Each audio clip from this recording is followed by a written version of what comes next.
Hey everybody, just want to do a quick update. Let's take a look, see how we're doing here. 710 watts.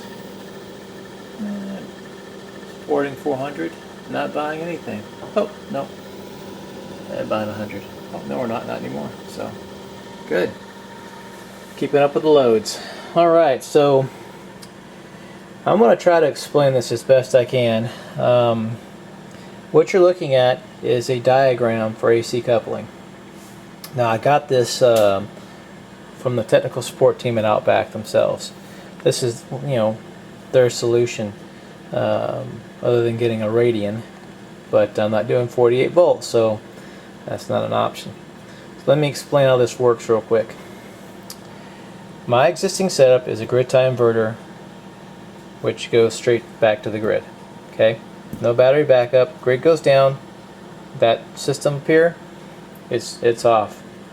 So what I want to do is I want to AC couple this. So how am I going to do this? Well, according to this diagram, this inverter has two legs for 240, which is what my inverter has.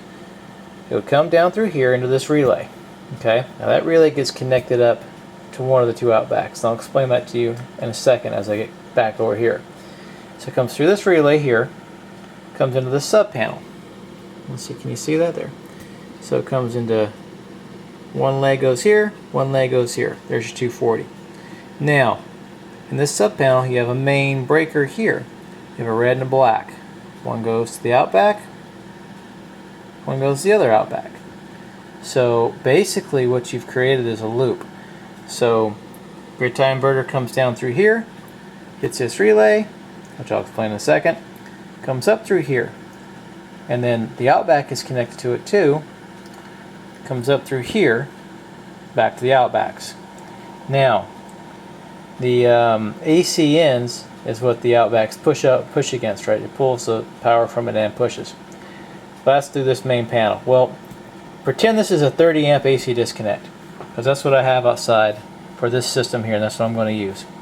So I'm basically going to have these wires into the AC disconnect. So just to review again, my grid tie system goes from here to an AC disconnect back to the meter. So what's going to happen is these are going to get wired up from here down to this relay, out of the relay into the sub panel, one on each side. The main gets wired up to the AC out of the Outbacks. So there's your power right there. And then the AC in, which is what he's going to push against, will go up to my 30 amp AC disconnect. So I have two poles there. Now, back to this relay. This relay is used when the grid is down. So when the grid's up, power's just going to flow on through. He's going to sync up to this guy, and he's going to just he's going to push whatever whatever the panels are making. So if I'm using 1,000 watts, I'm making 3,000 watts. He's going to take that 2,000 watts and go right through here and out to the grid. That's what's going to happen. Now, when the grid goes down, this is where the relay comes in. This aux port, you can pick either inverter, but they use this guy here. The aux port on this inverter can be programmed. So let's just say my absorbed voltage, which is 28.4 for my battery bank, it will be set to 28.4. So once he hits 28.4 or higher, or anything higher than 28.4, this relay is going to shut it off. So this way you don't melt your battery bank, because in this configuration these guys cannot control charging. They're just going to push everything through, because the grid tie inverter, is synced up to these guys. He thinks this is the grid. So he's just going to keep on going. He's not going to stop unless you go out there and pull the DC disconnect switch, which will shut it down for sure. But other than that, it's going to keep going. And you'll just keep pumping power into this battery bank until they're a puddle of goo. And I have 8 Concord Sun Extender 3050T AGM batteries, and I don't want them turned into a puddle of goo. That's a very expensive puddle. Those batteries are $400 a piece, so that's not going to happen. So this relay is just going to save that. So basically get to 28.4, okay, shut down. And they'll turn off for 5 minutes, and then if I'm off grid, eventually it's going to go back down. Now if it starts going up and down every 5 minutes, I'll probably just walk out there and shut it off. I don't know. I have to figure that part out. But if it does that, I can just do that manually. That's not a problem. Just leave it off for a while. You know, let the voltage come down, cause a little loads, but don't know that yet. We'll see. But that does give you an option. But that's pretty much how it works. That's the AC coupled system. My local utility out here, I did get an email back from them. I took them through this diagram because from their point of view, like I said, pretend this is a 30 amp AC disconnect. Nothing is really changing except, well, actually nothing is changing for them. They're having, instead of one inverter, they're just having two separate 120 legs coming in. Well, that's what they have here, a red and a black coming into the AC disconnect. So they're just, you know, concerned about, you know, this Outback, is he UL listed, does he have outline protection, you know, things of that nature, which that's fine. But I just don't see a problem with this being done. It doesn't look like they do either, because they have heard of Outback. So that tells me that they most likely had an install before. Probably not like this, probably with standard Outback, which is, you know, multiple strings going through a couple charge controllers and whatnot. So, but that is pretty much it.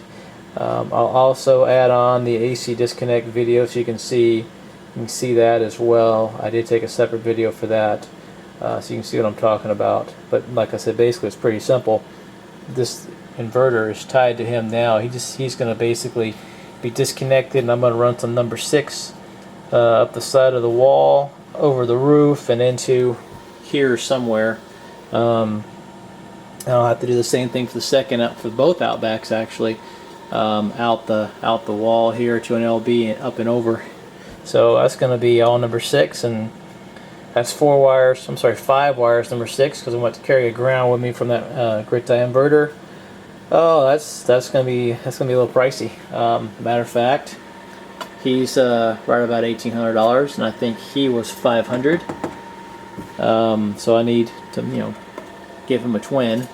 So you're looking at $2,300 right there. I'm going to guess and say, for just the 125 feet of 6 gauge, you know, that's going to be probably another couple $100, if not more.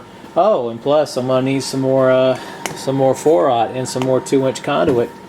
And the reason for that is because this freezer is going to get moved. He's going to get moved from here, which is right there below the Outback, if I can show you that, to over here where that shop vac is. There, my bikes. So he's going to get moved over here. The bike's going to get moved over a little bit too, but he's going to sit right over there where that bicycle pump is, right there, and where that shop vac is. So I can bring the battery bank inside the garage.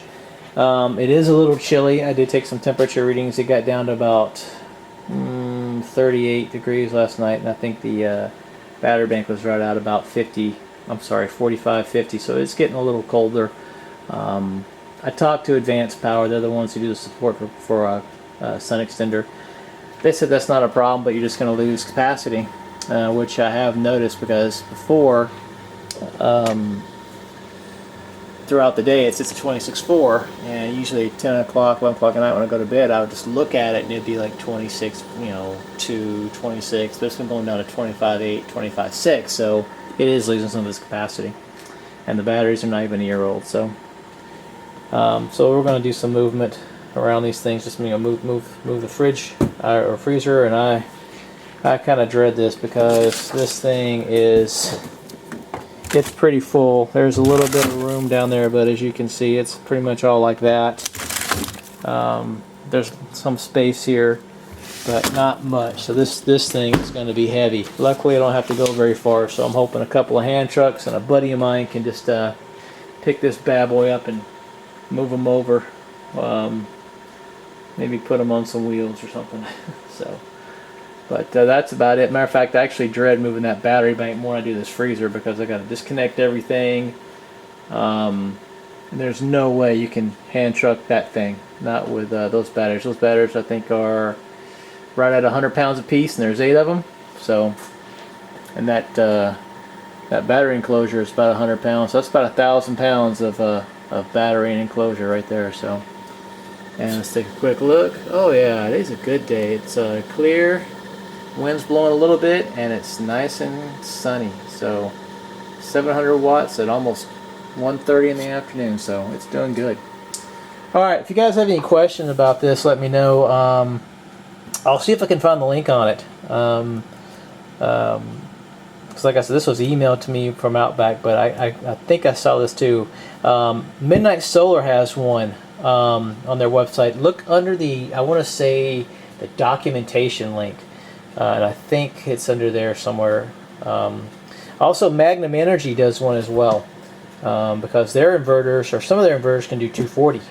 So, but that's about it, guys. You have a good one. Okay, guys, here's my AC disconnect. 30 amp, 240. So this is coming from my grid tie inverter. These two guys and this ground here. So what'll happen is this will come out and go up the wall and go across to that sub panel. You know, across the wall to the valves, etc. So that's pretty much what this is going to do. And then from here, this will go up the wall in that 6 gauge and connect into those two Outbacks.